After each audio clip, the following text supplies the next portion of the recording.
இந்த சீசன் நம்ம அவ்வளோ பிரைஸ் பண்ணியிருக்கோம் சுப்மன் கில், ஆஷிஷ் நேராவை, அவங்களோட திங்க் டேங்க், அவங்களோட ஸ்ட்ராட்டஜிஸ்க்கு. இன்னைக்கு மோஸ்ட் இம்பார்ட்டன்ட் டைம்ல it was a very big let down சிக்கா. ஏன்னா அந்த bowling option was very important. Arshad Khan last match இதே டீம் எதிராக நல்லா பண்ணியிருந்தாரு. மிடில் ஓவர்ஸ்ல போலிங் போட்டு நல்ல விக்கெட்ஸ் எடுத்திருந்தாரு. They should have continued with that. I mean is not a debutante, முன்னாடி ஆடி இருக்காரு. பட் ஒரு ஹை பிரஷர் கேம்ல ஃபர்ஸ்ட் மேட்ச் கொடுப்பீங்க இந்த இந்த இந்த சீசன்ல. கஜுராரு கஜுராரு கஜுராயா கஜுராயா அந்த ஒரு நோ பால் போட்டாரு சீக்கா. அதுக்கப்புறம் கையும் வரல. ஃபர்ஸ்ட் ஓவர் நல்லா போட்டாரு. ஆக்சுவலி 4 ரன் தான் கொடுத்திருந்தாரு. அந்த ஒரு நோ பால் போட்டாரு. the pressure got to his head after that. No ball போட்ட ஒரு வைட் 2 போட்டான். அதுக்கப்புறம் 6 ஒன்னு கொடுத்தான். அதுக்கப்புறம் he didn't know how to handle it.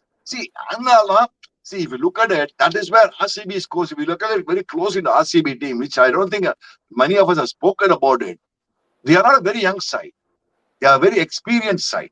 If you notice, they are not very. Our average age is more than 32. Our average age 30. Very experienced side சீக்கா. யாருமே young. அந்த சுவேஷ் சர்மா தான் யங்ஸ்டர். இந்த ராசிக் தார் இன்னைக்கு பாரு திருப்பியும் டபுள் விக்கெட் மேய்டன் அவன். ஆடா பாவி. அந்த பையன் யோசிச்சிருக்கவே மாட்டான் மிடில் ஓவர்ஸ்ல டபுள் விக்கெட் மேய்டன். இந்த beginning of the season somebody said Rasikh Dar Salam double wicket மேய்டன்னா. பட் எப்படி க்ரோ பண்ணிருக்கான் சீக்கா இந்த சீசன். ஐ திங்க் அந்த யஷ் தயால் இல்லாத அந்த போலிங் ஸ்லாட் ஓபன் ஆனதுனால I think he's grown into that confidence. அவனுக்கு நிறைய கான்ஃபிடன்ஸ் கொடுத்து I think now he's like really set on the team.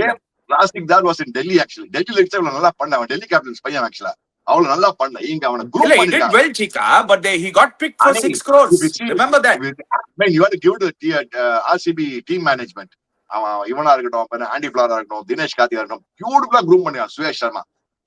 கேகேஆர்னா அப்ப அவன் சரியா யூத் சொன்னா இங்க 2 வருஷமா பிரமாதமா போலிங் போட்டிருக்கான். ராசிக் தார் டெல்லி கேப்டன்ஸ் தான் இங்க வந்து பிரமாதமா போலிங் போட்டிருக்கான். சோ அந்த மாதிரி ஒரு யங்ஸ்டர் வச்சு பட் வாட் எக்ஸ்பீரியன்ஸ் வச்சிருக்காங்க பாடுறாங்க. அந்த எக்ஸ்பீரியன்ஸ் சைட வச்சுட்டு ஞாபகம் இருக்கா அந்த காலத்துல இந்த டாடிஸ் மீன் கனடா பண்ணி ஒரு வருஷம் சிஎஸ்கே அவர் அந்த வருஷம் வின் பண்ணாங்க ட்ராஃபியை 2018ல. அந்த மாதிரி டீம் இது very highly experience team and with Virat king of kings Kohli leading from the front. ஆனா சின்ன பையன் மாதிரி இருக்கான்டா feel. Other thing is highly experienced but they are all so fit. பார்த்தா வந்து யாருமே 32-year-old ஆவரேஜ் ஏஜ்னு சொல்லவே மாட்டாங்க அந்த டீம்ல. 23 ன்னு சொல்லுவாங்க. விராட் கோலி பாருங்க சீக்கா இந்த வயசுல எப்படி இருக்காருன்னு. அந்த fitness levels, Devdutt Padikkal's fitness levels, Patidar's fitness levels, all of their fitness levels there, it has been very fantastic. கடைசியில கூட அந்த டிம் டேவிட் கேட்ச் பிடிப்பாங்க, ஒரு பிரில்லியன்ட் டைவிங் கேட்ச் உடல பாருங்க. And the catches they took to the fielding of RCB is brilliant. The passion and the passion factor and the enjoyment factor comes from Virat Kohli.